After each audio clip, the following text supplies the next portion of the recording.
بے حیا قسم کے لوگ کمشنر کے جناب والا گراسی پلاٹ بجا سکتے ہو تو اللہ کا گھر کیوں نہیں بجا سکتے؟ اس وقت پیمائش کرتے وقت تمہاری جو ہے نا عقل کہاں مر جاتی ہے؟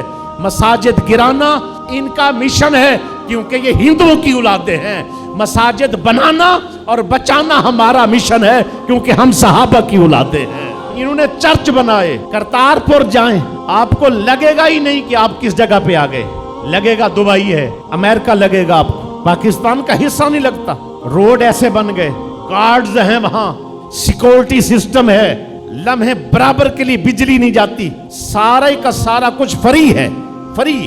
گرجے بنائیں، مندر بنائیں اور یہ ان کو فیسیلیٹیٹ کریں، خود سب کچھ بنا کے دیں۔ تم شراب کے بل پاس کر سکتے ہو، تم مسجد بچانے کا بل پاس نہیں کر سکتے؟ کیوں؟ تمہیں شراب سے الفت ہے، تم شرابی ہو، تمہارا کام یہی ہے۔ ہمیں اللہ کے گھر سے الفت ہے، ہم مسجد والے ہیں، دین والے ہیں، صحابہ کے غلام ہیں، اہل بیت والے ہیں۔